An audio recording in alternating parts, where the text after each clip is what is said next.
Welcome back to the dojo, everybody. This is True Talk with TRUMOTION, where a couple of guys talk about how to make the world a better place. Hopefully make your day a little bit better in the process. My name is Mark, followed by my co-host, Stephen. Hey, good morning, everyone. All right, well, we got a special guest in the studio today. It's a friend of mine that I've known for, I don't know, like 15-plus years now. I think so. Yeah, so I just moved about. I moved to Salt Lake in 2006, and I deployed in 2013, and it was right before I deployed the first time. Yeah. So, yeah, it's been a good probably 10 years, give or take. I mean, probably more than that, but yeah, for sure. The voice you're hearing is Chris. What's your title? Well, Or so what's your rank, I should say? So my rank is staff. I'm a staff sergeant in the Army Staff Reserve. Sergeant Yes. Christopher Myers. So Chris is, I got to know Chris when he was training with the Sandy guys, Brandon and Jason over in the USSD in Sandy. And just kind of through proxy with them, we started hanging out more. And eventually you ended up training in South Jordan for a long time. And then you've been on 3 deployments, correct? Correct. What was your first one? So my first one was 2013. Okay. I went to Afghanistan during, I had to get my tattoo, Yep. Operation Enduring Freedom. Yep. My second one was to Iraq for Operation Inherent Resolve. And the one I just came back from was in Poland. And it's a bigger name. It's Operation European Assure, Defend, and Reinforce. That is a mouthful. Yeah, OEADR, which is the big one. OEADR. Yeah. Yeah, so that 2013 one, we were like close before that, but then we became even closer during that one. Because I remember you held a party. I did, and you guys came to it. It was a farewell none party of the and other stuff. karate people showed up to it. And You I'm and like, Shannon were the only where ones the that hell showed is up. everybody else? Yeah. Yeah, we made sure to give you like a little care package. And yeah, every time you go on deployment, I always try to make sure we send you some stuff over. And No, you did, and your shirts. I wore your shirts a bunch of times over there, and I think that's what Cherie enjoyed a lot is just having people outside of the Army. Yeah. Because like my circle of friends is very small, and then I had Army friends show up, and then because I dedicated so much time to martial arts, having you show up meant a lot to her. So Yeah. when it comes to you, she's like, yeah, go see Mark, go do whatever. I'm not saying, I guess she trusts me with you. I Yeah. guess she No, likes when I'm not- around you because you and I are similar in movies and all that kind Yes, of stuff too. yeah, So. and she's a very, very great woman. Unfortunately, I don't have a whole lot of time to spend with her. I would like to get to know her more. Yeah. But it's one of those things to where it's like I always like to make sure that I'm good with like my friends' significant others. Not because it's like, well, if I'm good with her, then I'll get to like see them more. But it's like, no, that person's an important part of their life, so I want to make sure that I'm a good Caring about your friends, other. Yeah, commitments, exactly. And it's not like just I don't yours. want it to be like a fight to like hang out or do something, or it's like, oh God, you got to go see this person again. It's like, no, it's like, yeah, like you just said, it's like, hey, we're going to do the podcast this week. And she's like, you're a nerd. Basically, yeah. She's like, wait, what? I'm like, yeah. And then I even asked her, I'm like, we listen to it. She's like, she looks at me. She's like, I guess so. And I'm like, babe, I'm going to be like, it's because of me. You don't have to listen to all of them. Yeah. Just listen to the one I'm on. Like, I Yeah. listen to it Listen to myself. mine. Yeah. Just listen to Exactly. the one that I'm involved in. Well, we love her. Yeah. It's Cherie, right? Cherie, Yeah, yes. I always want to call her Cherie. Cherie, we love you. Thank you for sharing Chris with us. We'll make sure we give him back in one piece, maybe. So let's talk about you a little bit about your Army career. When did you actually join the Army? So the first time I joined was, the year was 1999, the month and date, whatever. So basically what it was is when I was a younger kid, I wanted to be in law enforcement. So I was like, I'm going to go be a cop. I'm going to be a cop. I'm going to be a cop. Yeah. But being at a high school, you had to be 21 in Nevada to go be in law enforcement. Okay. So I had this gap of high school to 21, and I was like, common sense back then in the 90s. A lot of cops are former military. Yeah. I'm like, I'll go join the Army. So recruiters came to give the ASVAB. I talked to the recruiter. The recruiter knew from day one, this kid's an easy sell. My dad was in the military. So I grew up like in G.I. Joe. Like I knew I was going to do the military. So I went and I took the test. I went to MEPS. And my thought process was go to MEPS, get approval to be a military police officer. Then I'm trained and I'm good to go. Well, I go and they're like, you're colorblind. I'm like, okay. He's like, you can't be an MP. I'm like, well, that sucks. What am I going to do? He's like, you can be administration. I was like, I don't want to do that. He was like, the guy was smart. The guy sold me. He was like, think about it this way. He was like, do administration. You get trained on how to do paperwork. So when you get out, you go be a cop in the city or the state. If you ever get shot, you have a job to fall back on, be in administration. I was like, you're a smart guy. I'm 18. I'm convincible. 17 at the time. He was like, here you go. So I joined up. I actually left for basic on the day of my 18th birthday. Okay. So I did that. Did 4 years active duty. I was at Fort Drum, New York for a year. My mom came down with cancer the second time. So I came home, got compassion reassigned, did some odd military assignments locally in southern Utah and Vegas area for a while. I got out in 2003, and then I moved up here in 2006. Met a buddy working at LDS Hospital who was in Army Reserve. Talked to him, and I joined the Army Reserve in 2007. Okay. And I've been doing it ever since. So because of my prior service time, the Army says I have 20 years in. Okay. But I had a break in there. So if you look at, I did 4 years of active, and I'm sitting at 2007 to now. So 18 years now. Yeah. So I've got a little bit over 20, but they changed stuff. So I've been doing that for, actually November, I just hit 21 years in November, I think. Okay. I don't know, it's weird. Because they look at it from when we sign the contract is when our time starts. So my pay entry is based off of 1 month. My rank is 1 month. And then when I came in. So my retirement year is every November. Okay. So from November 1st of 2004, my clock started. Gotcha. So November of this year, I'll have 21 years in the Army Reserve. So you can basically choose to sign up for I can retire times. right now. Yeah. Okay. So that's in the conversation I've had with the wife is July 4th of this year, I am up for my reenlistment window.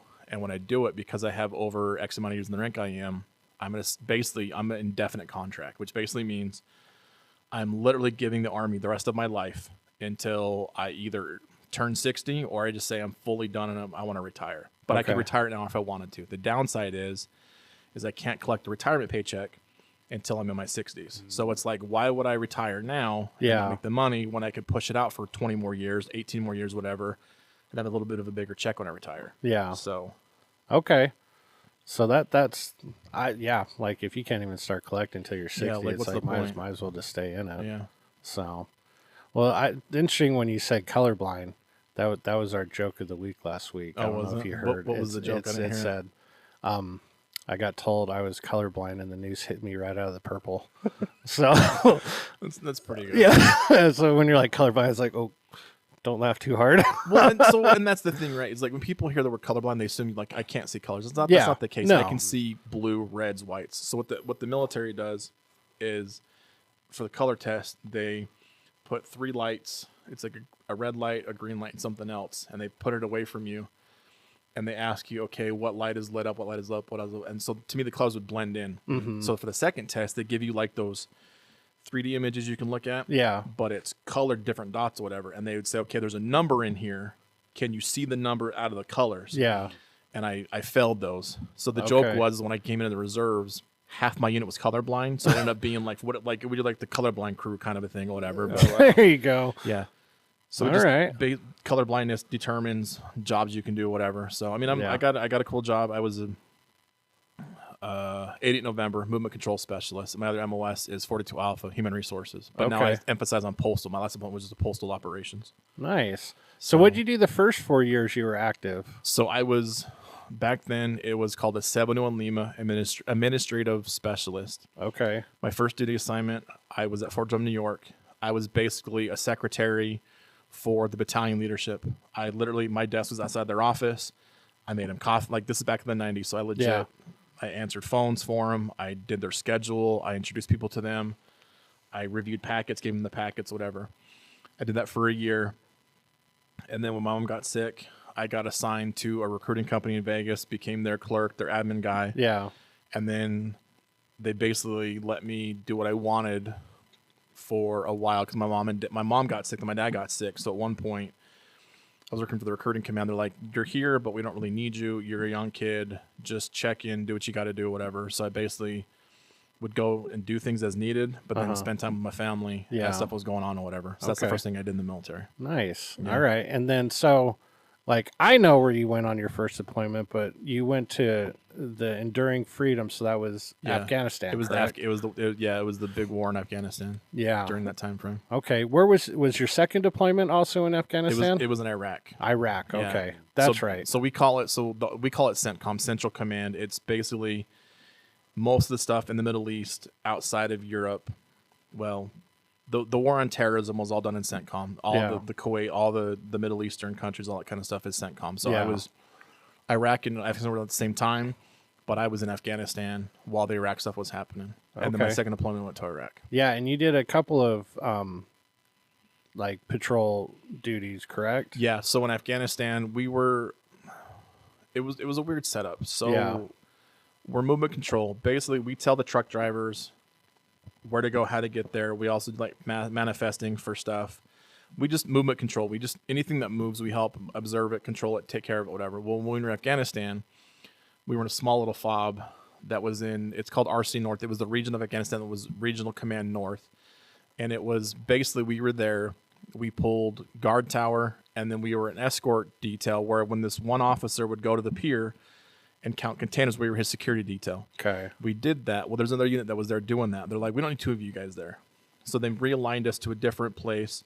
Did you ever see the movie 12 Strong with Liam Hemsworth? Okay, that place, Mazar Sharif, I was there. Okay. Not when that was happening, but after that's the central hub for Afghanistan at the time. Yeah. My guys ended up running the PAX terminal. So if you flew into that area, you flew into Mazar Sharif, my guys helped. My teammates, I should say not my guys, my teammates were the ones at the terminal, meeting you on the flight line, bringing you off the flight line, manifesting you to fly out of there or whatever. Okay. So we were in that area. We did that. And then my team that I was assigned to, we obviously we were there during the drawdown as it started. So we ended up shutting down two fobs. It's Kunduz. It's spelled Kunduz, and then kill a guy is how you say it, Americanized or whatever. But we shut those two fobs down. That's all we did on that deployment. Okay. Like we would go there and help, process the trucks coming in to get the equipment, all that kind of stuff, whatever. So we actually got to do our job for that deployment. Yeah.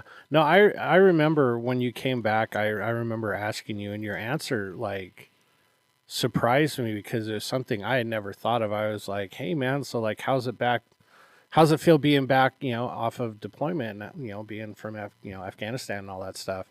And you told me that you're like, the hardest thing to get used to is all the decisions. Mm-hmm. And I was all like, I'm thinking like, what the hell do you mean all the decisions? It's like, but when you're on deployment, especially in an area like that, like everything is planned out for you. You have like choice A or choice B. Yeah. That's it. And then I remember going into the grocery store and you're like, I got to leave because there's like 80,000 choices that you have to make. And I'm just like, I would not have like correlated that with like transitioning back into civilian life after a deployment with just the amount of decisions you have to make every day. Like we tend to take for granted that fact. Yeah. But yet when you're like, hey, do you want coffee or juice?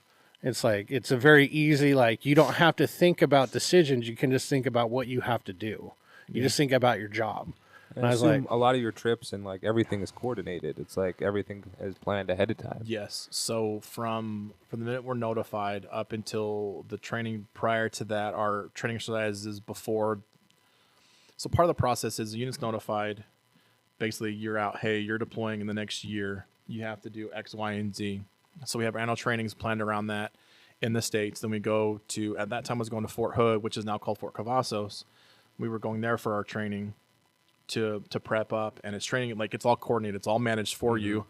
They're like, okay, our hit time is 06 to be loaded at 07 to go do whatever.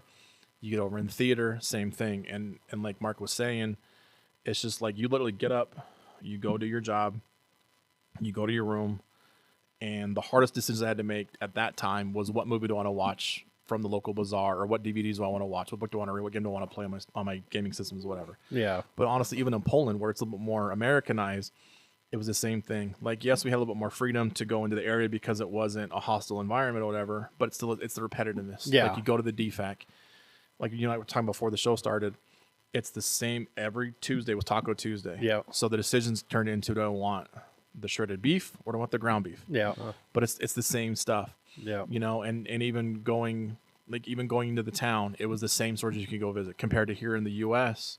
You know, like in your guys' plaza, there's you guys to go visit, and then there's a different credit school. Like you have so many choices to choose from over there because of how those countries are set up. It's option A or option A. Yeah. Like it becomes different. Yeah. So. No. Well, I'm obviously very glad that you didn't run into too many problems while you were deployed, especially like in Afghanistan and Iraq. I was like, I'm not really worried about them in Poland. Yeah, but, no, and that was the biggest thing is those two were a little bit more nerve wracking because it was an active combat zone. My first zone. deployment, it was more sketchier because we'll call it outside the wire. We left the fob. You know, we're in full gear in a truck with loaded weapons. Yeah. You know, yes, we were there helping with certain things and doing stuff, but it's still that risk of doing stuff. Exactly. And then even on my second deployment in Iraq, it was still a combat zone. I was on a base, but one of my jobs is I had to go. I like that one. Out of my 3 deployments, I liked Iraq and I liked Poland, but I liked Iraq because I actually got to deal with the Iraqi army, which wasn't dangerous, but we were right next to the gate. Like we would meet trucks at the actual gate of the base, right off the freeway. So that's kind of sketchy when we're like, you don't know there's a wall barrier, and then there's us compared to Poland. Like it was basically a training mission, peacekeeping, like helpful mission. Yeah. Afghanistan and Iraq, it's more of like we're here as a show of force. We'll take care of business if we have to, whatever. But yeah, I definitely, and I guess I'm lucky having the jobs I've had. They're not really combat ones. Like I have had friends that are out there, like in Poland, I knew guys that were driving tanks and doing stuff with the Polish army. And then in Afghanistan and Iraq, it was combat arms. It's infantry guys like leaving the wire, patrolling, finding stuff, doing a bunch of stuff. So, and you know, there's no guarantee that, you know, this will be the last time you see them, and that's got to be stressful. Yeah. So, but you know, I've told you multiple times and all that stuff. Like, you know, I'm very grateful for the service you've done and the willingness to do it and the willingness to continue to do it. There's not a whole lot of people in the military that make it like as long as you have, regardless of the position.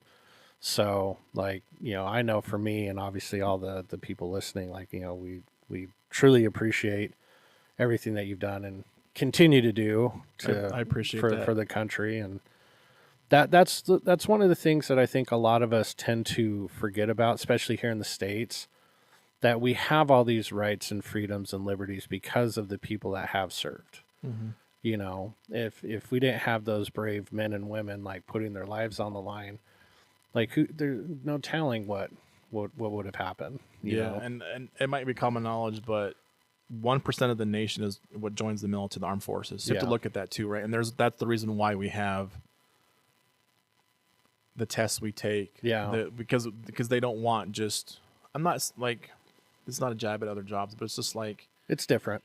Yeah, like working at Walmart, and that's not a job at but like working at other businesses and companies, whatever. Like if you apply and you meet the needs of what they do, sure, like this is the job you can do. But for the military, like you take the ASVAB, which determines the job you take, and there's physical exams, all that stuff determines what you do. Yeah. They want certain people. And yes, now I mean we make fun of each other with the branches. My sister's one of my sisters was in the Marine Corps. We tease each other. I have friends in the Air Force, the Chair Force, whatever. But at the same time, the Chair Force. At the same time, it's just it's 1%, and I'm very proud to be in the military. But at the same time, I'm not one of those guys that advertises it. Right? Yeah. Like I have my tattoos. People know my license plate is an Army plate. Yeah. But you're not throwing it in their face. I'm not one of those guys or those stolen valor guys that walk around and brag about it. Like people know I work for the military as a civilian as well, so like people know what I do. But at the same time, it's like it's humbling, I guess, too, because like you said, people appreciate what we do. Like it's awkward. I went to lunch with some coworkers the other day, and they were in uniform. And like when we're thanked while we're in uniform, you don't want to. It's hard to say like you're welcome because it's like it's your job. Yeah, it's just like you know being told, hey, thanks for being an instructor. Like you enjoy doing it, so that's what you do. Yeah, no, I get it, and it's we talked with Master Hong a couple weeks ago about. Because you're kind of very similar to me in this aspect where it's like when people like give you compliments, it's hard to accept them sometimes. Yeah. Or it's like I feel awkward accepting them. But it's he brought something to light for me that really struck a chord with me. But it's when you give a compliment to somebody or you give a gift to somebody, you feel good about that. I don't want to, or I feel good when I give it to them and do something. I don't want to rob them of that feeling by not like accepting it or whatever. It's, it's one of those like, pretty much all you can do is just say, oh, thank you. I appreciate it. Yeah. The only time it got weird is one time it was one of my first annual trainings. We were flying to California and we're all in uniform. And we're in the Las Vegas airport. Okay. And we're standing around waiting for our flight to go to California. And I'm standing away from my guys. This lady walks up and hands me a $100 bill. And she's like, thank you for your service. And I'm like, thank you. She's like, here, take this. I'm like, ma'am, I can't. I'm sorry. She's like, no, please. She's like, buy you guys lunch, snacks, whatever. I'm like, ma'am, please don't. I'm in uniform. I feel uncomfortable. She's like, sir. She's like, I appreciate what you do. This is my gratitude for you. I said, okay. Because like you said, you don't want to say no. And she was an older lady. It was just awkward. Yeah. So we took the money and we ended up buying snacks for the trip, and it worked out because when we got to the base, we bought snacks for it. But again, it's those weird moments where it's just like I'm doing this not because I need approval from you. I'm doing it because I like it and I like to serve. Yeah, I agree. It's one of those like, oh God, like, and then it's almost like, well, does it look like I need the $100? Yeah, exactly. Because we're like, I know we look weird because we've been traveling all day, but but it's like, do weird. I look that homely? Yeah. Like, man, am I? Do I look okay? Yeah. So, but the thing I do like, I've brought stuff to the events that you've hosted before and stuff. And what I really do enjoy though, when it comes to that, is seeing the kids being happy. Because I grew up liking the Army, like I said before, G.I. Joe and stuff. So when you see kids like, oh, it's an Army day, like we'll wave at them. Like that stuff will go out of our way to like make them feel special. But when it's like Joe Snuffy from like downtown, thank you for your service, sir. I'm like, all right. Like one guy wanted to fight us one time. We're like, sir, please don't. Like it'll end up bad. You're for not you. Cool. Like you think you are, but you're not. You're a drunk jackass. Like just go away. Yeah. So it's got its pros and cons, but way more goods than bads. Absolutely, absolutely. Well, I mean, that's where I just have such a big appreciation because again, I come from a military family as well. My grandpa and a lot of my uncles served. They never wanted my dad to serve, and plus he got into that big accident when he was 18, so he couldn't serve anymore. But oh God, I'm gonna have to remember that chair service, chair force. We call him the chair force. My grandpa was a lieutenant colonel in the Air Force. Yeah. So I think he'll get a big kick out of that. Be like, hey, Grandpa, I talked about the chair force, and he's like, what'd you say? Yeah. and again, we tease the branches like for the Air Force. One of their jobs they can have is hotel front desk management. Oh wow! Like I was a young kid, and I went to Nellis Air Force Base one time for a training, and the person checking me in at the hotel was a soldier in uniform, and I'm like, well, this is weird. Yeah. So again, each branch, even the Space Force. I was gonna say, what do you think of Space Force? I think they rip off their logo from Star Trek, being a nerd. So that's probably start one right there. But no, it's No, I'm biased for the Army because everything these branches do, the Army has. The Army has boats.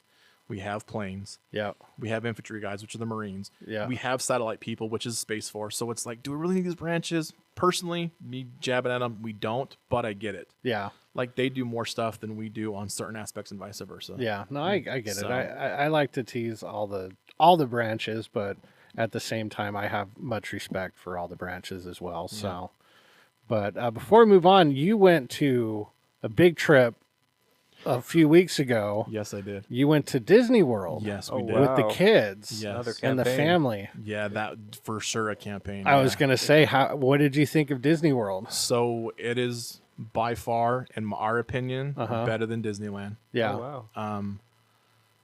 It was surprisingly, the cost between Disneyland for a week and Florida for a week was $200 less to go to Florida than it was California. Yeah. Yeah. The most expensive thing is just the flight. Yeah. And if you can get those cheap, if you find the right deal. Yeah. So I like Florida way better. I'm now a Disney dad. I'll show you a photo later. So we went, and it's in my office. I bought the Timon and Pumbaa set. So they have Timon as a drink and Pumbaa as a popcorn bucket. So I had both in my hands, drinking, eating out of it. Okay. I bought the Stormtrooper popcorn bucket. I built a lightsaber. I wanted to do that. I'm telling you, you as a Star Wars fan and as a nerd, Mark, you would love that, dude. I would love to. The last time we went to Disney was during COVID times. And you had to schedule an appointment that we had no idea you had to schedule one for, and they were booked 6 months out. So I never got a luckily, chance. Yeah, my buddy Jimmy, him and his mom are huge Disneyland people, so he helped. Without him, we wouldn't have made the trip. Shout out to Jimmy for making the trip work for us. Yeah. But we scheduled that, and just you go in, like it was funny. We were standing there. I was checking in, and stormtroopers walked by, and they freaked out. Like the cast members freaked out. Hide your pins. Don't tell them what you're here for, kind of thing. So like they really play into it. Yeah. And then walking into the room, and like I was so nervous, I had to have the staff come help me because I was like shaking, putting like the kyber crystal. Like I'm telling you, like I have it in the carrying case at home on my table. But I built an R2 droid. Yeah. Like just being a nerd, and then having 3 daughters, having them see their princesses was amazing. Now the crappy part was on the deployment. I came home on a Wednesday, had time with my wife on Thursday, picked up my car on Friday, packed on Saturday, left on a Sunday. Wow. Florida for a week, came home on a Saturday. So the nice thing is again, shout out to the military. One of the perks is in Florida, a resort it's called Shades of Green. It is a military exclusive resort on the Disney World Resort property, only for military. That's Nice. fantastic. We were joking. I was joking. It's the most secured place there because it's all military. If something were to pop off, Yeah. we're gonna be safe. We're gonna be safe, but. Like I had to show my DOD ID card to check in. Yeah. My buddy Jimmy with us had to have special like a card with him. So that was nice because like they took care of everything. We got the package included to where they gave us breakfast, and it was a buffet breakfast. They cooked little mini waffles with the ears. Yeah. Oh, yeah. And then the shuttle service went to all the parks. And then for Magic Kingdom, when they took us there, they were the very first stall when you pull into the ticketing counter and the transit center. So it wasn't very, like, we were, like, legit taken care of. Yeah. You know, like, and so it was weird because they're on Disney World resorts. They're sanctioned by the military, and they're an MWR program. So, like, some of the employees had the DOD ID cards. But, like, I bought their property merch in the AFES store. AFES is basically our version of, like, Walmart and stuff. So, they had their own little mini store for AFES on the property. So I was basically getting stuff tax free while we're buying snacks and stuff. Wow. Yeah. So it was nice. So again, it's weird seeing that kind of stuff, whatever. But we took 452 pictures. My daughters had seen everybody they wanted to see. We did enough stuff. We did the big key things. I did Smuggler's Run. I did Rise of the Resistance. We did Smuggler's Peter Pan. Run was good. Yeah, we did a lot of stuff. Some stuff we couldn't do because it was so busy. So now the wife has basically she's made the decision that when we go again, we're making a list of what we didn't hit when we didn't hit this time. Yeah. You almost need to like plan it out. And that's what we ended up doing. So we spent 2 days at Magic Kingdom, 1 day in Hollywood Studios, 1 at Epcot, 1 at Animal Kingdom. And even then, we didn't see everything. Like Epcot, we were there enough to walk around, saw Anna and Elsa, and we left. Yeah. You know, Animal Kingdom, we got there, walked around to do the Avatar ride, the one Avatar ride, the 3D one, not the boat one. So yeah, you need at least a good couple of days. Yeah. But it's nice because I'm a bigger guy. My wife's, you know, she's a little bit bigger. And they call it what my wife said something. They call it Disney something, because basically everybody there was on the bigger side. Yeah. Like I've never seen so many people with strollers or like jazzy scooters in my life, which was nice because the ride, you can ride the rides. At Disneyland, it's more specific to stuff. And it was nice to have that stuff. A lot of walking. I think we clocked like 20,000 steps each day. Oh yeah. Wow, nice. My kids were going, but I mean, we were up, like, I think day 1 we were at the park because we had early entry till we were there from open to close. Yeah. We had seen so much stuff. My youngest daughter she was smart about pin trading. She knew she would get she liked the pins, but she would get okay pins for her and then trade for bigger ones. Yeah. Like it was worth it, but man, it was exhausting. The flights, absolutely. Orlando Airport. I mean, you've been there. Orlando Airport's weird kind of a thing, but it was definitely, we're going to go again in a couple of years. What airport did you fly into? We flew into Orlando. Orlando's huge. Yeah. Holy cow. Yeah, when you walk in and it's okay, left side is gate 1 through, and like some airports you walk in and you can go left or right and still be together. Yeah. This airport we couldn't. It was so we flew Jordan out, my oldest daughter. She was flying on one airline, so we had to say goodbye like at the check-in counter because we couldn't see her again. Yep. Because she had to go to gate like 22 and we're at gate like 55. 2 hours into the airport. Yep. taking trams. Like it was a huge airport. But it was trip. actually quite fast. I was surprised for being Orlando how busy it was. No, Disney and Florida, they know how to move people. Man, they know how to move people. So what was your favorite park? For me, probably personally, it would have to be Hollywood Studios. I was going to say, I was going to guess Hollywood Studios. Because Star Wars is there, and I really got into it seeing Chewbacca and Darth Vader and Kylo Ren and all that kind of stuff. So for me, I'm a nerd, I'm a Hollywood fan. I'm a nerd that way. So I enjoyed that part of the park. Did you go on Rockin' with Aerosmith? No. Okay, you need to go on Rockin' with Aerosmith. I can't anymore because they're closing it down. Are they really? So what they're doing at Disney World specifically is the Muppet 3D show. They're moving over to the coaster, so they're tearing down the Aerosmith roller coaster ride. Oh, dang. Making that a Muppet roller coaster ride. Oh, stupid. And in replace of the Muppet show, they're putting Monsters Inc. in there. Okay. So we had seen that. Man, Rockin' with Aerosmith, that was a roller coaster that I was not expecting because it's indoors. Yeah. So I was expecting more of like, Space Mountain type vibes. Yeah. No, you like corkscrews, flips, rolls, the whole nine. Yeah. And you go from a dead stop to gone. Yeah. It was really cool. Because we had never been on it, so we didn't know what to expect. But then when the thing goes over your shoulders, cha-ching, you're just like, this is serious. Yeah. So I like coasters, but I don't. I had motion sickness. Yeah. So like I did rides, but I was white knuckling. Even the Avatar one, because it's 3D and stuff. My youngest daughter, who's 8, shout out to Violet, she was calling me out because she would do coasters and I wouldn't. Yeah. Just because I like them. But the sickness. So I think if I was there, I probably would have tried to do it. But I think that the only rides I specifically did that were rides would have been. So I did Pirates of the Caribbean, Smuggler's Run, Rise of the Resistance, Ratatouille ride. I didn't do any coasters, but the wife and kids did them, and that's the thing again is like I'm to the point now in my life to where like I'll do them. Like if I ever go to Universal, I'm doing certain rides because I'm a Universal fan, and I'll do those rides and say I've done them. But at the same time, it's like it's more for my kids to enjoy stuff. Yeah. So as long as they're happy and they can tease Dad, make fun of Dad all you want. Like Dad still had fun because I got to talk to Chewbacca and see Kylo Ren and build stuff and play games or whatever. So yeah. No, Disney World is a lot of fun. Universal's, I got the hiccups for some reason. Universal Studios, I think, has more rides. Yeah. But if you have motion sickness, man, I'd be very careful with that, like Hogwarts. At Universal. Yeah, because it's a mix between 3D and like real really? stuff. Okay. And like you spin and turn, but it's not like on a track or anything. Yeah. So yeah, a lot of people have gotten motion sickness off of that. Yeah, I think it's just taking the Dramamine. Like the wife had it, and we took it for some few rides here and there. I just, as a kid, I never grew up doing that stuff. Yeah.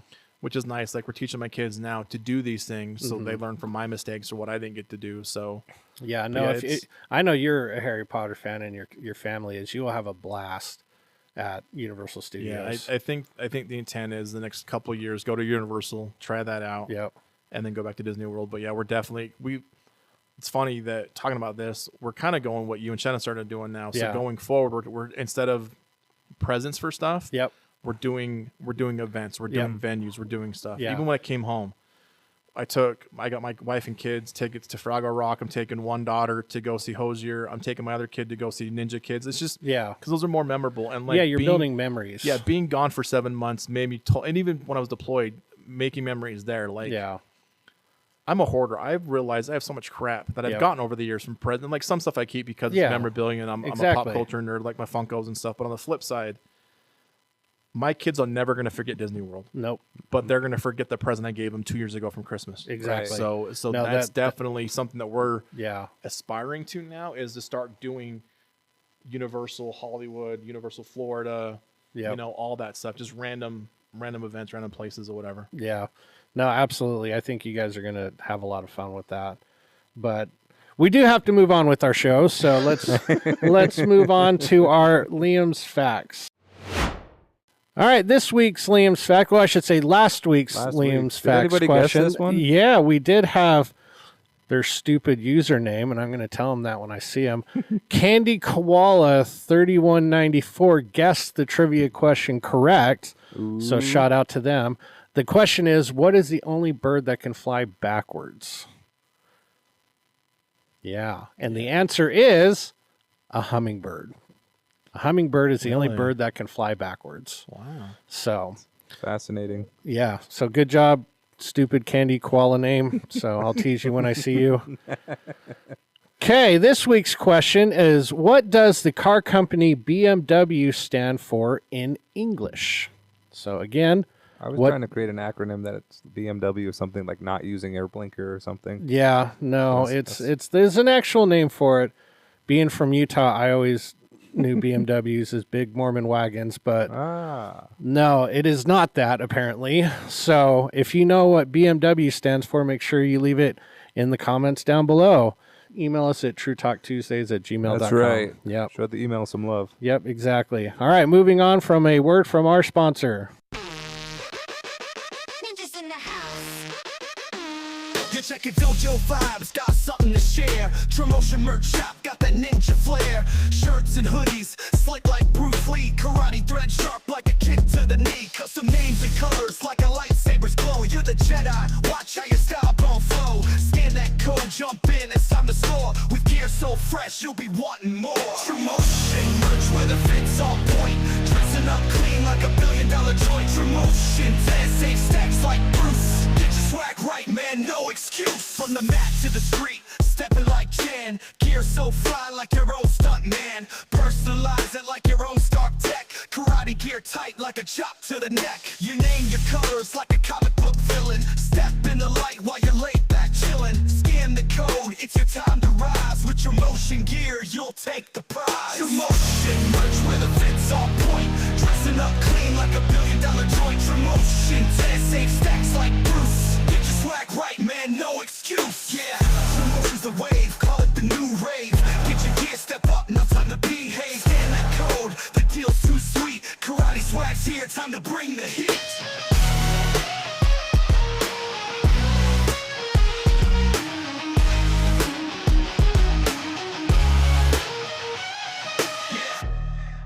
Thank you, sponsor. And now it's our top 5 list. Okay, this week's top 5, since we've got our military man in the studio today, we have decided to do top 5 military movies. Now, we were just talking before the show. Chris is like, God, there's too many. Yeah. So you can have some honorable mentions. If you want to list a few honorable mentions, go ahead. But what's your list? What do you got? So I have, let's see, 1, 2, 3, 4, 5. I have 7 listed total. Okay. I've got way more. Well, yeah, and we'll see. That's the thing, you right? could have So- listed like 100. So when you first, because when you had called me, you're like, it's Army or military related. Yep. So when that hit me, the first thing in mind was Platoon. Yep. That's one of my favorite movies. Platoon. Charlie Sheen. I grew up. Yep. My dad made me watch that one or whatever. So that, and I had my soldiers watch on the deployment. Platoon's on there. Another one that I think is military is Patriot with Mel Gibson. Yes. yeah. That one to me, it started in Iraq. We watched when we were in Iraq. Me and my roommate watched it, and he'd never seen it before. on the You'd 4th never of- seen it? And we watched on the 4th of July weekend. Oh, God, that is the best time to watch it. The funny thing was we were deployed with with British soldiers. So he was kind of mouthy, and we're driving around one night, and he was yelling, "No taxation or representation" on the installation. I'm like, stop, dude. He's like, no, screw this. So I watch that every year. Being in the reserve, it's a comedy movie, but there's truth in the Army now with Pauly Shore. Yes. If you watch that movie, yes, it's Pauly Shore and it's comedic, but that scene where they join the water purification because it's an easy unit, Yep. thinking they're going to not deploy, they're wrong. That's what the reserves are for, is we have these jobs and we deploy we offset the active duty on deployments. That's why we have the sustainment jobs, logistics jobs, because they don't have those people. So if you're in the reserve, like I said, I've been in for a while. I've deployed 3 times. I know guys that deploy every couple of years. So I find it funny because it's Pauly Shore. I like him, and it's My good. favorite line from that movie is like, "What are we gonna go in with, water balloons?" I loved that movie. Yeah, it's a classic. Yep. And then one that's not really known about, it's called Article 99. Okay. So it's more veterans related, but it's basically about Kiefer Sutherland being this cocky doctor, and he goes to work for a VA in middle of nowhere. Ray Liotta is another doctor there, and basically Ray Liotta is all about, I don't want to call it Veterans Affairs, I'm going to. The movie basically shows how jacked up Veterans Affairs has been over the years. And I got back into it back years ago when we were having those VA problems with soldiers being left there or whatever. Yep.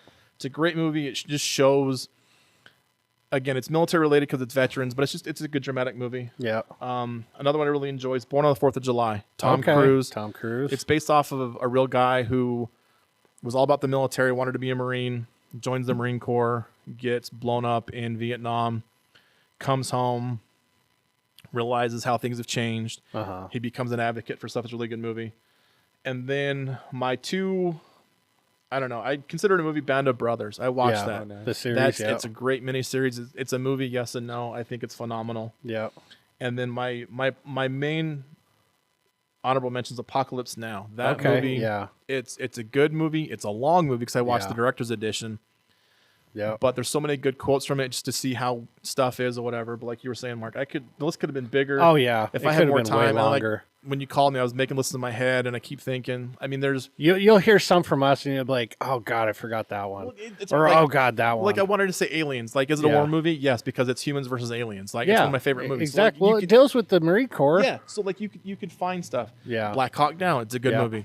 You know, but it's not like my favorites are probably those that's what I wanted. Did to you mention ever most. watch Article 15, the Matt Best movie? I wanted to though. Okay, I've got it on my iTunes. I'll give you my password so you can watch it. It's really funny. Yeah. And I think probably being an active, they do a lot of like inside jokes that you'll probably get that I didn't. Yeah. It's really funny. But that's a good list. You had some movies on there that I was like, oh God, that was a good one too. Yeah. What do you got, Steven? I have quite a few as well. Yeah. I kind of organized them by time period. Yeah, you went. So yeah. like, the ones that I like a lot of medieval ones too. Okay. But 300, that's a war movie. Technically, that's for sure. It's a bit, that narrates a conflict. Yeah. And then Troy, that's a siege war movie. Yeah. That's an makes interesting sense. one. Then moving forward, we've got your Patriot. Yep. That one was on my top 5. Definitely my favorite. Yeah. Such a good one. One from, it's a Dutch movie. It's called Admiral. It's a naval war movie. It's between the Dutch and then they're fighting the English who are trying to like disrupt their trade routes. Okay. That's an interesting one. Moving forward, then we've got a lot of more documentary-ists or more like the horror kind, not really like just war realism. But in high school, my teacher made me watch All Quiet on the Western Front, which is a German side of World War One. Yeah. And that was the very losing side. yeah, the losing side. But it's like it really put things into perspective. And like I'm watching war movies now, not like for the action, but like for the historical part of for the it, historical yeah. part. So I'm glad I got to see that one. That's what stuck with me. Then I like tanks, so I like Fury. Fury's good. Yeah, Fury's good. And then I have what's another one? More in the future. Oh, World War II, Midway. I like Midway. I like the aircraft plane. carriers. Yeah. Okay, and now stuff. are we talking the Midway, like the most recent Midway movie Yeah, that Yes. they did, or the older Midway from like the No. not black and white time, but like Cary No. Grant time frame? Because there's Most two versions. recent Yeah, one. they've Yes. got two, and like Tora. Yeah, like Yeah. that. No, that I like all that kind of just. I like the mechanics that go on with like, oh, we're trying to get these planes to launch, or we're trying to get these things to land, or I just love the ingenuity behind military machines. So that fascinates me. And so if you put something on like that, I'll just sit there and watch it. I'm like, oh, that's fascinating. Yeah. So that's probably a bunch more than I needed. So Okay. what's yours? I got a lot of honorable mentions, that's for sure. One that I didn't put down because, like, I'll ask you guys if you feel like it is a military movie, but Pearl Harbor. yes, Yeah. Yeah. definitely, Even though it's definitely and yeah, as Steven's talking, that movie came to my head about the aircraft carriers and how they had to do stuff, how they had when to they be got able to blown take up off. and they had to Yep. run and try to take off on destroyed airfields and stuff. Yeah, Yeah. Well, some honorable mentions are like We Were Soldiers, Oh, seen Fury, yeah. We were Saving soldiers. Private Ryan, Thin Red Line, Enemy at the Gate. I always liked that one, the Russian sniper movie. Braveheart. Okay, I can see that. Yeah. 13 Hours. yeah. This one, Tropic Thunder. I mean, okay, so being a movie fan, I would agree with you because Yeah. they do get into It a conflict. is not and, a military movie, It's a but it's a movie movie about about filming filming a a military military movie. Yeah. So Tropic Thunder, I was like, I got to just at least see what everybody thinks of make 'em that laugh. one. Yeah. So, but yeah, I've got The Patriot. Like, yeah, Yeah, that's I what- love watching that movie. that's a cinematic classic. I don't care Yeah. what everybody says. Yeah, I remember, I think it's either in the movie or when they show it on TV, that scene where he goes and saves Gabriel and he's got the tomahawk. It was quote unquote too bloody, so they put it in black and white, or they made it look like mud instead Really? of red. Yeah. I didn't know Wow. that. Yeah. Because they thought it looked too graphic. See, that makes no sense because I mean, we watched it when it was streaming, but when we watched it on the deployment, it's that battle scene and the cannonballs clip dude's kneecaps and you took see his blood, leg right off. gore Yep. everywhere, and I'm Yep. like, okay, Then I got Lone Survivor. yeah, great movie. That's a good movie. American Sniper. Tears of the Sun. Okay. With Bruce Willis. That's a good one. And then Black Hawk Down. Like, it's crazy when you watch Black Hawk Down. The amount of stars in that movie is Up and coming insane. too. That's before they became like popular. Tom Hardy's in that movie. Yeah. Wow. Like Orlando Bloom. This is after Lord of the Rings, though. Yeah. But, and then like the guy that was Eric Bana's in it. Like, yeah, there's Eric a lot of people. Bana's. Josh Hart in it. Like a lot of people. No, I've seen yeah that one. the British actor who is in the Harry Potter films. Oh, Lucius Malfoy. Oh that yeah. No, is it Lucius? It's No. the dad. Yeah, the dad. yeah, the dad. yeah, it's Lucius. Is it Lucius? Yeah, he's in it, and he's also in The Patriot on the on the opposite side. Yeah. So yeah, there's a ton of actors in that movie that you're just like, holy crap, they're in there. Well, they're in there. They're in there. Well, have you seen now? I think it's Netflix is doing a The documentary yeah, I about started what really it. happened. I wanted to watch it. 'Cause, Yeah, I watched the first episode. okay. Yeah, and it's funny because they're talking to the Rangers, and the Rangers are like, we're like an elite fighting force, and we're considered the JV team. And they're like, we're dealing with this other team known as, they just call themselves the Unit, which that's an awesome show. I've by the watched way. it start to finish. That's a good show too. Yeah, I love the Unit. So, but yeah, I love watching military movies. Again, as a younger man, it was for the action, but now just like the historical values of it, Yeah. and also like seeing it kind of from other perspectives as well. Like the German side or the Russian side and all that stuff. But So what's interesting about really quick on that stuff though, what's also bad about being in the military is you see all the erroneous stuff in movies. Yeah, So like I yeah. remember watching Basic with Samuel L. Jackson and John Travolta, yeah, and Samuel L. Jackson's character's supposed to be an NCO, but the way he wears the uniform, mixed matching with the wrong ranks, I'm Yeah. like, I can't. So I agree with you. Watching as a kid, action stuff. Mm-hmm. Got older, it was for the historical pieces, and now it's just like, you're just correcting. do I want to them. watch this? Is it going to trigger me because Yeah. something's wrong? But again, as I got older, I realized they can't do it that way because then it's, even because it's Hollywood, there is a rule to where they can't copy it exactly because it's illegal, which I didn't know that either. So it kind of makes Yeah. sense why they have to do the wrong stuff on purpose. yeah. But you're just like, that's not how it's supposed yeah, to go. like, this is wrong, but okay, it's just a movie, Chris. It's not real. That's how I felt about that Divergent movies. Watching them do their fight scenes, I was all like, I'm out. You're like, this is way I'm too out. fake. Like I this, can't do this. this is so bad. I just can't even take.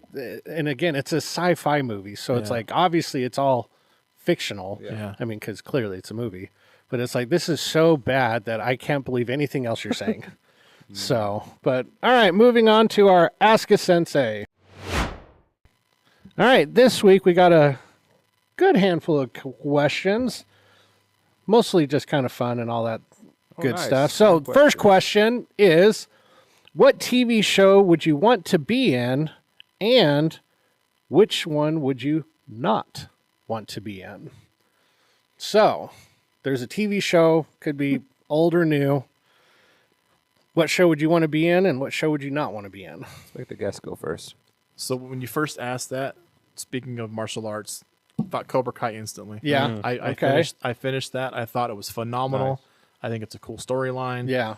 I think Johnny's great with with the what is he called? Something Fang studio. Anyways, Eagle Fang. Eagle Fang. Thank you. Yeah. I think it would be great to be in that show.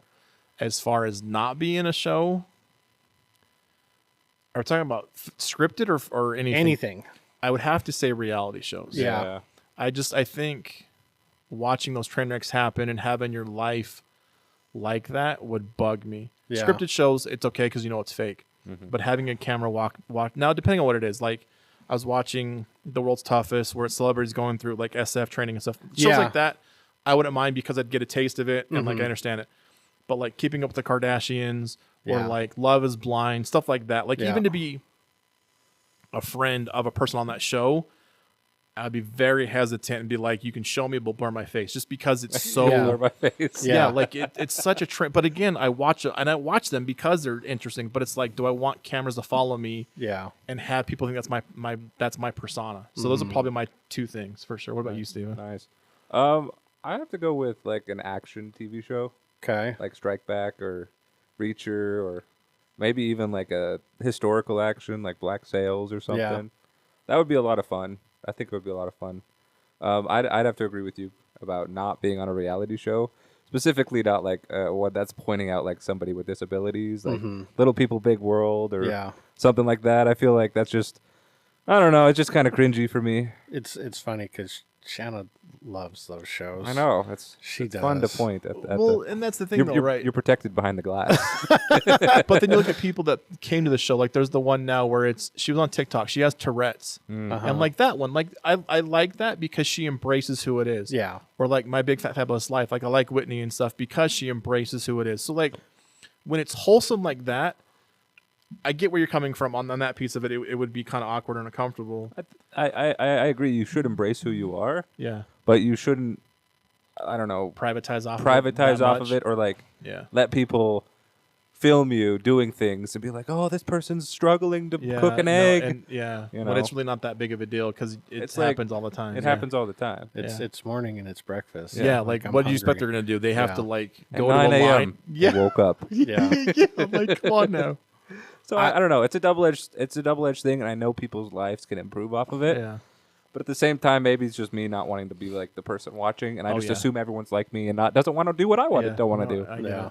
So I would probably. I have like two, like because I'm thinking like, okay, if I'm in a show, clearly you'd want to be in like an action show, but then there's the possibility that you'll die. Right. So it's like I don't want to die. So it'd be like, okay, I'll be on a cooking show. A cooking show. You know, like I'll make as some a cook food. or as a judge. Probably both. Like I would like to do both. I like cooking, but I think it'd be fun to be on like Bones or detective stuff, like solving crime solving CSI shows. Or something. Yeah, like because I love action and like all that stuff. But then it's like I know it's scripted, so we're gonna write you off in the next. Yeah, scene. I don't want you. Don't kill me off in the show, man. So those would be fun. But yeah, I'd definitely say like I would hate to be on the Kardashians, which is funny because Maya and Shanna love that show. I don't like it. So that is, I would not want to be on a reality show. No. But so what if TLC came to you one day and said, "Hey, we want to start showing martial arts schools and stuff like that"? I'd be like, go somewhere else. Even if it was basically turning like free advertising for the company. Kind of. I don't know. It's a props. Yeah, it's. I don't know. I would just like they could write like a soap opera off of some of the stories I've heard. Well, and that's the thing too is I've always been told that a lot of those shows are reality. But at the same time, there's script supervisors that are involved because it's unscripted reality. They purposely film bad things to get the views. It's like clickbait on internet. It's the same thing. And I'm just like, why would you do that? That's why some reality shows I enjoy, some competition shows I enjoy because it's reality, but it's not bad. But some of the other ones. I just got into the Toughest Test, that FS show. Yeah. I was like, dang, that's really cool. Yeah, and I follow Rudy Reyes on Instagram and stuff. Okay, and like, he's one of the proctors? So right on this season, he's the chief instructor. He's the short black-haired guy, and it's just watching staff. it. Yeah, and that's the thing about that is, again, comparing military stuff. Like, yes, that's SF training. But on the flips, like I watched one last night where it was the leadership one. The test wasn't hard. It was being a leader for getting a boat out to the water and coming around. Yeah. It's not hard. It's not SF training, but it's leadership training. It's just, it humbles, in my opinion, I hope it humbles those celebrities to see what, like Cam Newton's on it. He bugs me on that show. Yeah. Just because he's so cocky. And that's what I mean, is like, it shows like that. So it's like you saying, it's double-edged with reality shows. I think if it helps people learn and teaches them properly, great for it. But if it's like trash, and just like stupid shows and like nothing but fights, like Dance Moms. I don't know what I got to make fun of me all you want. I was home one night, I couldn't sleep, had on Samsung Plus TV, Dance Moms came on. I watched it for 2 hours. because Yeah. it was stupid. And all it was was the so dumb. moms yelling at the leader of the school, and that's it. And these kids are crying, JoJo, see what like people came from that show that Yeah. are popular, but like I watch it and they're all they do is scream at each other. Yeah. But I watch it and I'm like, why? So it's like shows like that I Yeah. can't stand. But No, I get you. I'm right there with you. Yeah, Cam Newton was interesting to watch on that show because I got nothing against Cam Newton. He's a phenomenal athlete. yeah, for sure. But he's very cocky. He's never, I don't want to say never had to struggle Yeah. because that's a lie. Everybody has their own personal struggles. But he's so physically gifted. My God, he is a huge human being. Yeah. And to be that big and strong and fast, it's like you could do anything. And like, I thought it was. Did you watch the episode where they did the gas chamber? That's the one I'm on next. Okay, so I want to watch that one. Yeah, next I won't tonight. talk to you about that one, but that one was very eye opening. For him or Yeah, just in yeah, general? for him and Wow. just people in general, and like the ones that you're like, oh God, they're gonna just totally crumble on it. They're like, they tough it excel out, really and you're well, just like, yeah. holy crap. So yeah, it definitely brings up a lot of interesting questions, for sure. All right, question number 2: what is your most unpopular food opinion? So that would be like, Unpopular food yeah, like. opinion? Yeah, I need more clarity. So, on that, like you can't stand can't stand something that something everybody loves. everyone else likes. I'll tell you my unpopular food opinion is pumpkin pie. It is garbage, trash. That's dude, right. I Very hate Mark. You lost points with me, man. See, that's, like that's I'm the only saying, pie I it's eat, though, is pumpkin pie. oh, I cannot stand pumpkin pie. What is it about it? You just don't like how it It's tastes? yeah, the taste, the texture. It's like You saw how pumpkins were made. it's a bull. The pumpkins themselves are gross looking. The insides of them are like guts, and you're just like, ugh. Yeah, I don't like okay. the way they smell. It's like just a pie tin full of like brown snot. So yeah, my unpopular opinion, and I'm the only one that thinks this, is I do not like pumpkin pie or anything pumpkin related. I don't like pumpkin See, spice. I'll do pumpkin pie, but I won't do anything else. Pumpkin spice candles I can't stand. No, oh God, they Like, smell terrible. Like when the- it's fall time, you're like, Yeah. it's pumpkin spice Yeah, season. and those spicy. those I'm Starbucks like, drinks I can't. ugh. But I'll eat pumpkin pie. Well, to add, it's not unpopular, but I like the pie crust on the pumpkin pies or pies. Period. Like I just Really? I like You like I the like filling. I only eat pumpkin pie and I'll eat some other pies rarely, but it's always just the filling. So like pumpkin pie, but I only get it every October when it's in season per Yeah. se or whatever. But Gotcha.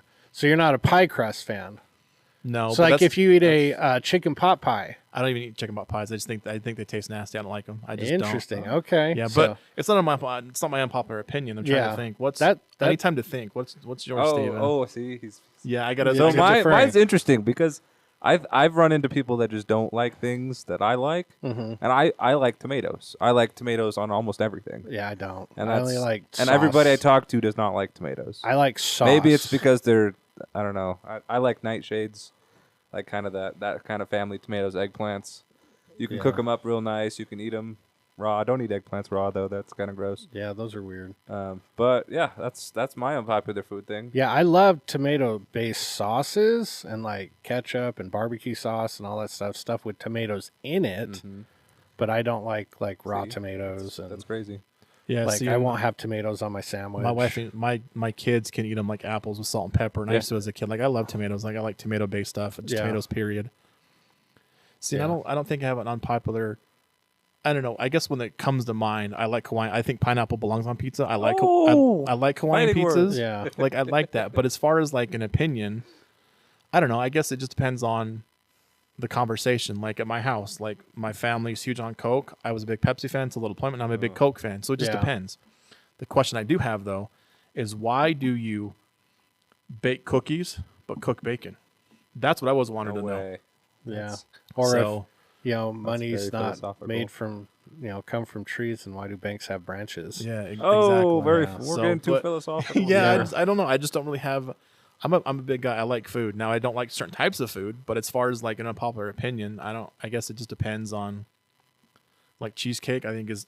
I don't know. Maybe carrot cake. Carrot should not be in a cake. Maybe that's Carrot what it is should not too. be in a yeah, cake. You We're don't pretty here. cheesecake. Cheese should not be in a cake. Like that's just not what cakes are for. Oh, but cheesecake is phenomenal. no, it's Yeah. gross, dude. Yeah, it's so good. No, it's so Which nasty. everybody always talks to me about that because they're like, you like cheesecake, but you don't like pumpkin pie. And they're the same texture. Kind of, but the taste is Yeah, way they say different. Taste is way different. Yeah.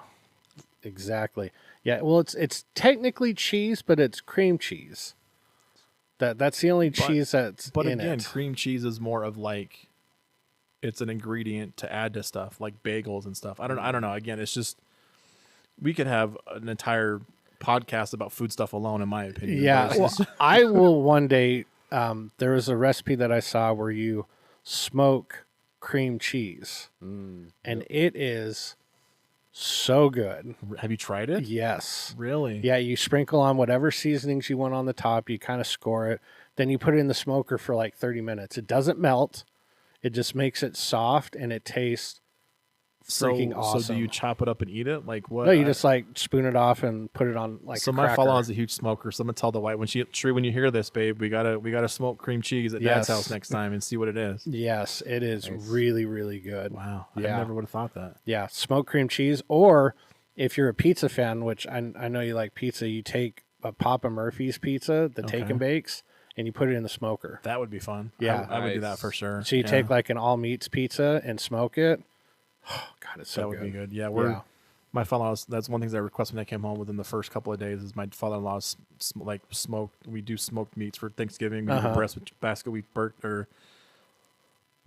bacon topping over the turkey. Like, yeah, I'm turning into a huge smoking fan. Like, Oh, they're I awesome. love smokers, man. They're the best thing ever. Yeah, they're I love easy my and smoker. They're nice. Yeah, it's like a crock pot, but it tastes better. Oh, for So, sure. Smoke geez. rings and everything. Yep. Yep. All right. Well, moving on to our final question. This one, I think, we'll probably have more than one, so that's okay. no. It says, which movie or TV show do you quote most often? Yes. I have a bunch. have a bunch. I have at least 4 or 5. So I quote Napoleon Dynamite a lot. I quote Tropic Thunder a lot. Yeah. Step Brothers. I quote Zoolander every time I talk about my computer. Zoolander. It's in the computer. It's in the computer. Yes. I have it. Yeah. I quote Monty Can't stop. Python a lot. Monty Python, yeah. I think it depends on who I'm talking to. So like me, I love Austin Powers. I'll Yeah. quote all that stuff. I'll at least gold member from that. I'm like you though. I'm a movie fan. So Yeah. depending on the situation I'm in, like or who I'm around, I'll quote Ace Ventura. I'll quote a lot if I'm having a weird moment. There's a lot of stuff like Yeah. Happy Gilmore. Yeah. Suck my white ass ball. Go in the hole. Are you That's too your good for your home? Go home. Yeah. Your Yeah. happy place. Yeah. I love quoting comedies Yeah. or Airplane. See, Yeah. I've never watched it all the way through. I need to watch that. Oh, God. I know there's great quotes from it for sure. Liam Neeson. Oh, have you watched a lot of the Naked Yeah, Guns? I've seen a few of those. Yeah. He is the funniest person ever. He would routinely on interviews not tell the host or the person interviewing him. Yeah. He would bring fart machines. I was gonna say, isn't he the one that did that? Yeah, and he would all of a sudden just sit there and it was one that he would squeeze, so it wouldn't sound artificial. Yeah. It would sound like he was really doing it. And he'd cross his leg, and it would just like, Yeah. and they'd just be like, "Oh, excuse me," Yeah. So and he would just play it off. I had heard that they're remaking the Naked Gun movies with Liam Neeson instead of Leslie Nielsen. Oh, So- I don't know how I feel about that. Neither do I. So it's interesting to see. But Yeah, yeah. because he was unintentionally funny in Ted. Oh, I quote Ted a Yeah. lot too. Yeah. Ted's a funny movie. The second one I think's funnier, but Yeah, I think so. yeah, it's great. So yeah, I quote a lot of movies. So, and you quote Zoolander a lot. I quote that. I quote Anchorman. Anchorman. Oh Yeah, God, I'll do yeah. Anchorman. Yeah. I'm kind of a big deal. Kind of a Yeah, big just deal. but it's the dumb quotes. Too, Yeah. right? Or it depends on the season. Yeah. You know. God, I would quote Napoleon Dynamite all the time. Back in '82. Eat Tina, you fat tub of Bixby. lard. Yeah. Tina, come get some dinner. I'm having tots. Jeez, leave me alone. Yeah. God, I love quoting movies. So, but all right, let us know what your favorite movie that you like to quote is, or if you have one, or your favorite TV show. And I'd like to know what everybody's unpopular food opinion is. So, you Yeah, know it's what a good ours question. is. I'm gonna have to ask people today at work. Yeah, be like, hey, what's your unpopular food opinion? Wrong. So, your opinion's wrong. You know that? All right, moving on to our fight scene. Okay, this week's fight scene I geared specifically because I know you like one of these characters. Oh, okay. Here we go. Okay. Let's have We some debate have time. Snake Eyes. Yep. Okay. Yep. Versus Blade. Okay. Snake Eyes versus Blade. So now how we do it is we'll do one in each one of their like quote unquote home fields. Okay. And they have all their stuff and this and that. And then our final round we do in the cage, no powers. Okay. Okay. Well, granted, Snake Eyes doesn't really have any quote unquote superpowers Yeah. that we know of. But Blade is obviously half human, half vampire. So, okay. So we've got Blade versus Snake Eyes, round one in the G.I. Joe world. Whoa. So they're on his base. Okay. Who you got? Snake Eyes versus Blade. I'm going for Snake Eyes, and this is why, because Snake Eyes works with G.I. Joe, and they're very smart.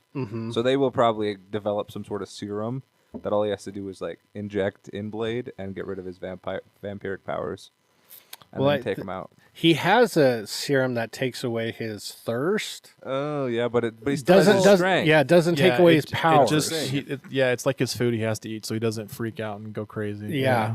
But it's like G.I. Joe will develop some sort of neutralizing agent, and then Snake Eyes will be sent in to dispatch Administer him. it. Yeah. Yeah. Yeah. See, and I don't know. I'm biased, maybe. See, this is hard because Cherie is a huge Wesley Snipes fan, but I'm biased to G. I'm in this case because it's on G.I. Joe's turf. I have to go with Steven. I'm just biased to Snake Eyes. I was gonna say that's why I picked it. He knows the area. But see now it's argumentative. Now I guess the other rabbit hole time is we're talking about the current Snake Eyes that they made the standalone film with. I'm talking about the Snake Eyes from the G.I. Joe 2 films that they did. Or are we talking about like the cartoon one? Because in the cartoon and in that one, Snake Eyes doesn't talk, he doesn't know anything. He's just this kick-ass ninja. But in the Snake Eyes standalone film, he's done undercover stuff. He's worked. He's like, so it depends. But I think I'm with Steven on this one. It's they would know a serum, or he would find a way to do it. Because let's be honest, I mean, watching the Blade movies, he still gets beat up by regular people. Like it's just if you know how to attack him, it's gonna work. And yeah, I'd have to go. And Snake Eyes has been around longer, so I think it's just I don't know, Team Snake Eyes. Yeah, no, I was gonna say typically most of the time, the home field usually takes it. Yeah. And I would your argument's very compelling. Like I do agree. I think G.I. Joe would have some sort of like contingency plan to deal with this sort of thing. They're like the military version of Batman. Right. Yeah. So That's a good point. yeah, I definitely think they would have some sort of like serum or like sound gun or a cage or something. Yeah, some exactly. kind of way to like that would take him out, and then Snake Eyes could finish him off. So, like, it's interesting that you brought up the films. Like the standalone Snake Eyes film wasn't bad, but it wasn't like the Snake Eyes I knew. Right. You know what I mean? I agree, and I wish they would have done more with it too. Like that definitely opened the door to that franchise. And frankly, because I'm a nerd, I really hope they plug that version in to the Hasbro realm with Transformers. Because if you spoiler alert, if you haven't seen it, at the end of The Age of Extinction. No, it was no. It's the most recent one they did. Yeah, what did they call that? It was I know exactly. Anthony Ramos is it. Yeah, that was at the end of that one. The civilian guy goes and meets G.I. Joe. So and there's talk about it. Yeah, and I'm hoping really it brings it back because I put in a Kickstarter. So the G.I. Joe comics haven't been published in a long time, and Kickstarter was doing a thing. Now they have the Condendum, whatever it's called, where it's all the comics of G.I. Joes are being republished now. Okay. And that's the crossover is one of the ones they're putting in there, the Transformers one. So I'm hoping they do it that way. But I agree. They could have done better with that movie, but I also liked it showed more history between him and Storm and Storm Shadow or whatever. Yeah. Like I thought it was cool. But yeah.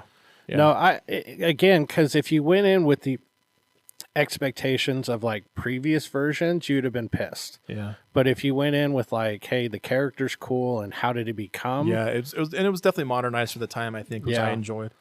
Yeah, and I just think I like the Snake Eyes that doesn't speak, and he's just like you said, a badass ninja. So yeah, I would have to give it to Snake Eyes for round one also. But now we've got them in Blade's home field and he's like a nomad, so he goes to where it's bad. But let's just say the city. City. Yeah, the city of New York. Okay. Because everything bad happens in New York, according to Marvel Comics. Apparently. So, because they use actual city names, They don't, not like Gotham City. Well, let's see. Like majority, I can name a handful that have their home base in New York. I mean, everybody's based out of there. So yeah, they must they're think their New own York's city. horrible. They have their own city. Yeah. They're like the police force. They patrol their zip code And or you would area think code. with all the superheroes there, that would be a crime. But Yeah, exactly. everyone always So has the a problem. superheroes go because there's Yeah. a demand. Oh yeah, that's what it That's is. where they live. Yeah. Yeah. Yeah, Works good over everybody's there. everybody's located in New York. Spider-Man's from Queens. Captain America's from Brooklyn. Yeah. Daredevil's from Hell's Kitchen. Kitchen. Hell's Kitchen. Yeah. The Fantastic Fours there. I don't know what city they're in, but they're in the they're Baxter just, building. the main building. centrals of Manhattan. New York City, whatever. Yeah. I mean, the Defenders are there. Yeah. Luke Cage is all those guys. Are Harlem, there. he's from Harlem. Iron Fist, it's horrible. That was a terrible series, by the way. See, I watched the first season. Iron Fist. Yeah. So I watched all the way up until Defenders, and then maybe season 2 of Daredevil. I'm trying to watch season 2 of Luke Cage, and it's not doing it for me. Yeah. But I'm OCD, and I want to finish them all so I can watch Daredevil Born Again, because I like the Daredevil series. The Daredevil series are awesome. Yeah. But I think Born Again's supposed to be pretty good too, which actually premieres, I want to say tomorrow, I think. The 5th. Oh, is it the 5th? Is that what it is? So it's next Friday. Yeah, no, I agree. So, but back to rabbit hole. Back to Blade versus Snake Eyes in New York City. So I'll give the half vampire, half human this one. yeah, because he could be lurking in He's dark lurking shadows. in shadows, and there's shadows everywhere in New York City. Yeah, but even though Blade or Snake Eyes is a ninja and he can hide in the He can hide shadows. in the shadows too. I think the whole fight will take place in the shadows, and we just won't see anything. Yeah, Yeah, that's actually a good I don't point. even Yeah. know who's gonna win. I'm assuming. I assume it's Blade will win. Yeah, I think Blade's probably going to take it in the realm of that aspect Yeah, because then I would Snake think Eyes, so. it's going to be a fight, that's for sure. But Snake Eyes won't have his backup, and it won't have his special tech that the base would have. Yeah. So, Well, if it's Blade's lair, like in I watched the second one a while ago. He Yeah. knows the layout. He has stuff hidden. yep, Like you said earlier, home field advantage usually always wins 9 times out of 10. Yeah, pretty much. All right, so now we've got him in the cage. No superpowers, no weapons, just hand-to-hand combat skills. Blade's he's full human now. Okay, Not- that was not my half question. Is like he's vampire. not half vampire, he's Yeah, pure no, human. If that's Yeah. gone, Snake Eyes takes this one. Okay, Yeah. well now see, it depends though. It goes back to be argumentative. Are we talking about Wesley Snipes' Blade Yeah, or just Blade in general? Because if it's Wesley Snipes' Blade, I honestly think how he is trained as a martial artist, I think him and Snake Eyes would be a good fight. yeah, But if it's just like the Spider-Man cartoon from the 90s Blade, Snake Eyes all day long. So it I think it's the version we know. yeah, is the Wesley Wesley Snipes. The Wesley Snipes version of Blade, not I the think it'd be a original iteration. I think it'd be a good fight. I either think it'd be way. a good fight, but I think Snake Eyes would probably edge him out just because he doesn't have his half. I think half it'll go vampire. to endurance. And Yeah, think I was gonna being say it- full human. Yeah, He'll tire out because If- he relies more on the vampire. Yeah, I think it might end up being a draw. To be honest, be a like draw. I would have to say it'd have to be a draw at that point. he's calling a draw. I would have to be a draw at that point. 'Cause Yeah. I just like seeing them in the octagon. Like I'm just Yeah. trying to picture it like in my head, and like you were saying, endurance. You know, form of martial arts. Like there's so many pieces of it. I think. yeah. I think Blade has the distinct advantage if he still was half human, half vampire. Yeah, I would because give him he's that got point. that superhuman strength and endurance, and speed and all that and kind of plus stuff. like yeah. the healing ability. Yeah. Because obviously he can live forever unless he gets stabbed in the heart, which kills anybody anyways. That's crazy. So yeah, weird stuff. It's like vampires only die if you cut their head off or stab them in the heart. Well, so does everybody else. For real. It's not just the only thing. So, all right. Well, I got Snake Eyes winning 2-1. Chris has got a draw. I got Snake Eyes 2-1. All right. Wow, Okay. first Let us draw know of who the show. you would Good think job. would Yeah. win. I think that was probably the most evenly matched one we've ever had. Yeah, I think so. So, but moving on to our joke of the week. All right, this week's joke of the week, speaking of ninjas, what's a ninja's favorite drink? Water. Oh, I was thinking like high C or something. I couldn't figure it out. Very Or you could say it's karate. Oh, okay. karate. Yeah, Ah, I like the yes. water a little bit better. Where But do bad rainbows go? to prism. To prism. It's Yeah. a light sentence. Oh. It gives them time to reflect. Oh, that's a good dang one, it. too. That's a Okay. good one. That's a good one. I saw one the other day that said my mom got really mad at me because she told me to sink her phone, so I threw it in the ocean. So I hired a handyman and gave him a to-do list. When I got home, he only did jobs 1, 3, and 5. It turns out he only does odd jobs. Oh, God. Yeah, Those are there you good. go. Yeah. But moving on to our shout-outs. This week, I'm going to shout you out, Chris, for spending the time to talk with us and come here in the morning and rap with us for a little bit and sharing us some of your experiences and Thanks, a man. little bit of your Appreciate it. background. I always want to make sure that it's always a fun time when we have guests on the show, and Yeah. you're a long-time listener. You listen a lot on deployment, so we appreciate that. And awesome. I'm really glad that we were able to get you on the show. One of these days we'll have to have your wife come on too. Yeah, I'm sure she So, would. Yeah, it'd be- well, I it'd be don't know. fun. I think at that point you'd see me kind of quiet down. You'd be like, my wife's here. I She's got the one. Her and my kids know how to pretty much not hit my buttons, but it's like I Well, don't they're know. your family. They know how to Yeah. get on your Yeah, nerves. exactly.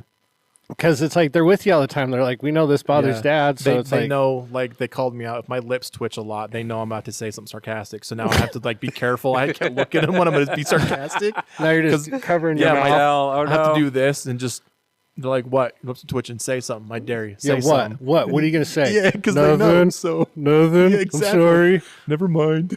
I don't want to say anything anyways. Yeah, exactly. I just pay for all your stuff. No, so I appreciate you coming on the show. I always like I'm gonna having shout my you out, friends too. in. It's good to see you. Yeah. Thanks, Been a man. Appreciate moment. it. I Glad to remember be here training with for you. sure. Yeah. I'm also going to shout out the people testing. Yeah, we tomorrow. have a test Advanced tomorrow. Test, beginner's test. Yep.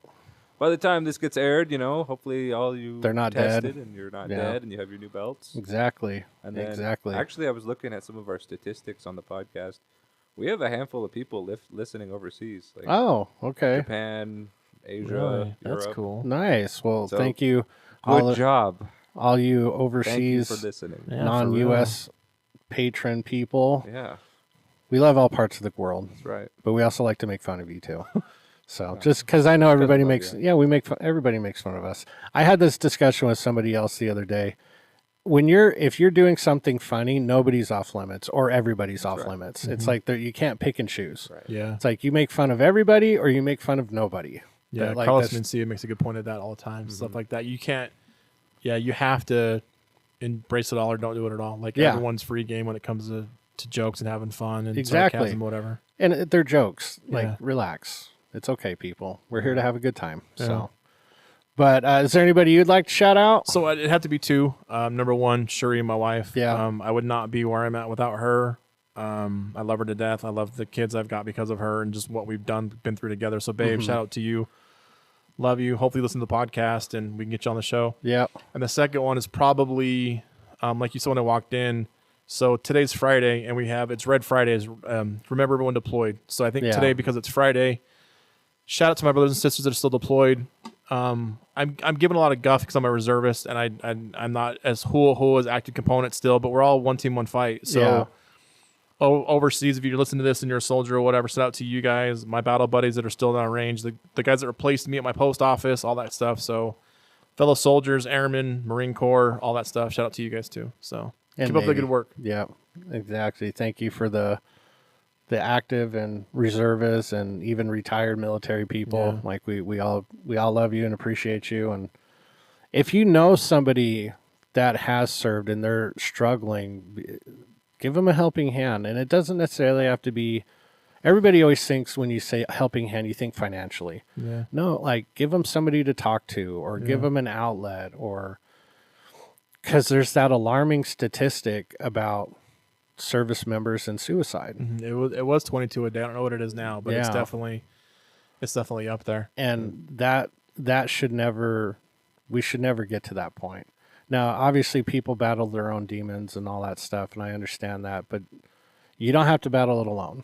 Nobody's ever truly alone. Yeah. Okay, so don't ever feel like you don't have anybody going to bat for you, because you just have to open your eyes, because there's plenty of people that would love to help you. So, but last part is our final thoughts, and usually we try to always end it with something positive for people to take home or use throughout the week. And one of the biggest things we've been using is trying to make a positive impact on somebody every day.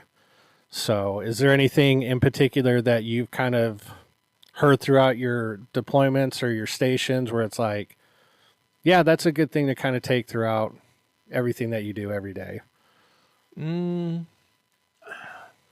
I don't know.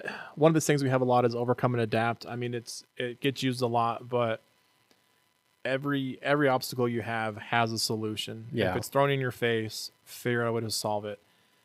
The other one I like a lot that I lose on my last deployment is slow is smooth, smooth is fast. Yep. Like I'm a go-getter. I'm always running around doing stuff. I'm always chaotic, always doing stuff. But I've learned as I get older, I'm not saying slow down life, but just take your time. If you're slow, and you've talked about it before in classes and stuff, Mark, it's just like not rush it, but you'd be surprised if you do it at a decent pace and pay attention, it'll be smooth and it'll get done compared to rushing through it. You forget something. So yeah, overcome and adapt, just whatever problem's out there, overcome it, figure out a way to, there's never one answer to us. There's always multiple answers to a solution, I guess is what I'm getting at. So figure that out. And then agree. Slow is smooth, smooth is fast. Just take your time, do what you got to do, and it'll work out in the long run or whatever. Yeah, to quote Master Hong, he reiterated this last month: when you go fast, you crash. When you go slow, you grow. I like that. Yeah, heard that and before. he lives that to the fullest. And yeah, sometimes you just have to kind of slow down. Not like you said, don't be inactive, but like take your time with something, because you'll realize you're doing some things that you didn't realize you were doing, or you'll miss certain details because you were going too fast. So yeah, I like the adapt and overcome. Yeah. Because everybody's faced with problems every day. For sure. Every day. So instead of just trying to cower your head and like bury your head in the sand and be like, oh God, if I just ignore them, they'll go away. Yeah. No, there's plenty of ways to deal with these. Yeah. Steve and I were talking. I was showing him a video of this person I follow on social media. She's a therapist, but she's like the perfect kind of therapist. She was talking about how people tend to avoid, they're trying to protect their mental health. Okay. And she's like, you can't, like, if you have to protect your mental health, then you have no mental strength, because you're always going to come into contact with things that challenge your mental health. Yeah. And it's like, how do you deal with it? That's what you have to worry about, not quote unquote. Everybody assumes by protecting, when you say protecting, you mean just avoiding, like never let it happen to you. Yeah. But problems always happen to you.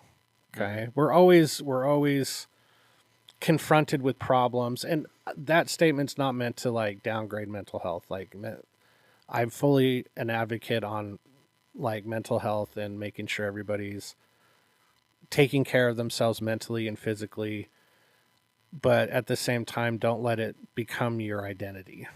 You know what I mean? Yeah.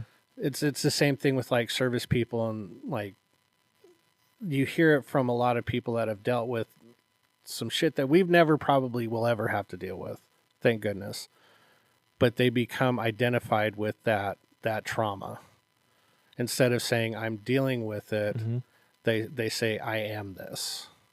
And it's like, no, we all have things we're dealing with. Some more extreme than others. Okay? Like, I'm not trying to say my experiences are worse than somebody that's been in combat zones. I've never seen my friends get shot. Okay? And I don't know what kind of experience that would put me in. Yeah. You know what I mean? So don't ever become identified with your problems. It's like, no, like everybody has a lot of anxiety. You know, don't say you have anxiety, say you're dealing with your anxiety. Yeah, no, that's a really good point. That's what that lady was trying to say. And I was like, God, that makes a lot of sense. Obviously, I didn't explain it as well as she did. But a lot of times we get too identified with our problems as opposed to identifying our problems and then dealing with them. Does that make sense? It Yeah. does. Yeah. Well, So- I think what's changed over the years, I mean, because we're all pretty much around the same age. Yeah. It's just back in the day when we were younger, if you had those problems, you were weak. Yeah. And things have changed now to where, I know people that are in therapy religiously all the time, and it benefits them, even in the military.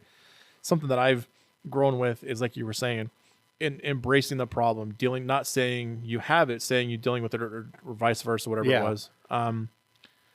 Dealing with the problem and not just accepting it, like embracing it and working towards it. My parents have passed away when I was from cancer within a couple years of each other. And for a long time, I never dealt with it. And now that I'm older and not dealing with it, like the smallest thing will make me teary eyed. And it's stupid, but it's good to know that I'm embracing it. So now that I'm a father myself, I'm learning from those, and I'm accepting, hey, look, kids, if you have a problem, let's talk about it.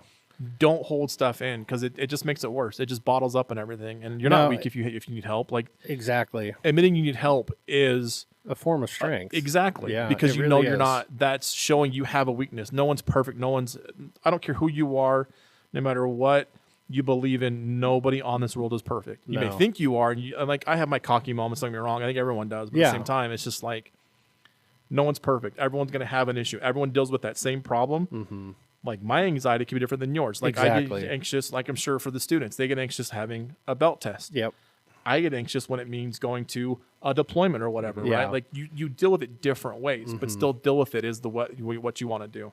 No, exactly. You bring up a really good point. Yeah, back in the day, if you had anxiety, you were just a sissy, or like, grow up, dude, or grow a pair, like, man up. You hear the Yeah. term man up, and I think there needs to be a little bit of that, like, hey, you got to toughen up a little bit. There's nothing wrong with toughening up a little bit, but at the same time, there's also nothing wrong with understanding that you struggle with this and you need some help with it. Yeah. Or, hey, talking about your feelings doesn't make you a wimp. Yeah. Now, Now, if that's all you do, then yeah, if that's all maybe you you're- do, maybe you're a Yeah. little whip. But No. anxiety, from my experience and what I've read, anxiety has to do with things that you're worried about in the future. yes. I'm anxious because I'm about to be deployed. I'm anxious because I have a belt test. I'm anxious because I need to find a new job. Yeah. I'm anxious about stuff like that. But guess how you deal with it is you just do it. Yeah. And then it dissolves, and you're like, why was I anxious about that? Yeah. No, I agree. But yeah, I'm really happy that especially men have gotten to a place to where they feel like they can express Oh, themselves. for sure. But you also have to be very careful who you express yourself to, because you could express yourself to the wrong person and then it sends you right back down and even worse than you were before. Yeah, or they expose it and use it to Against you. their advantage. Yeah, or make exactly. Yeah, exactly. So all the men out there, don't feel like you got to be be strong for your family. Oh, yeah, for sure. But at the same time, understand that you're human and you do have weaknesses and vulnerabilities and all that stuff. And yeah, like you said, when you have kids, all of a sudden that opens up a For real. whole different world of like, I find myself getting emotional watching videos, and you're just like, ooh, what's wrong with me? Why am I Get so yourself depressed together. about this? Yeah. No, So- it's triggers, man. It'll change as you mature and Yep. deal with different life situations. But the most important thing, and it was interesting because Tyler Master Martin told me this. He said he read a study that the parts of your brain that produce anxiety and gratitude are the same areas, but they can't operate at the same time. So if you're feeling anxious, start thinking about all the stuff you're grateful for, and that will turn your anxiety off. Okay. And I was can like, see that makes sense. dang, and it works. It works. It And really I've- does. I've heard studies about that too, to where if you're depressed, don't watch a depressing movie. Yeah. You want to watch comedies. Yep. If you're scared, don't watch a scary movie. Watch something funny, because Yep. you need that flip flop Yep. to do it. Like if you're, but then on the offside, people always say, like, if you're upset, work out your frustration, go to the gym, Yep. kind of thing. So like, I can see both of it, but I think on the mental aspect of it, for sure, if you are anxious, think of positive. No, I never thought it's a good idea. Yeah, so that worked out a lot, but it's just the best thing. We did this earlier this week. We went and volunteered Yeah. at a toy making place that gives toys to underprivileged children. Cool. It's called Tiny Tim's Toy Factory. If you haven't looked them up, I'd highly recommend looking them up. They're a fantastic organization. And all we did was go and we painted faces on wooden cars. Went? Just you and Steven? Or was Yeah. it? Wow. Yeah, so I'll have to tell you about it. And you can hire like your unit to go and volunteer time. And it's the greatest thing ever. And we found out during our little tour that there's over 500 million kids that have never had a toy or don't have toys Any time in the world. at any That's time in the nuts. world. So it's like this simple little wooden toy would bring so much joy to a young child. Yeah. And we were going there to try to help somebody else, but I felt so good after doing these seemingly quote unquote meaningless things, even though it wasn't meaningless at all, but I felt fantastic. Like I still feel good from it. Yeah. And it's like I was trying to go help someone else, Yeah. and in return You feel so much better. I now. felt phenomenal. Yeah. So if you have the ability to serve and like volunteer time, go do that, because that will definitely put things in perspective for you. Yeah. So, but Chris, I appreciate you coming on the show with of us. course, We'll man. have to have you on again. I'm looking forward to having you back stateside so we can hang out more. For sure. But thank you for spending the time with us, you guys, and make sure you kick it with us next time. Get with us next week. Bye, everyone.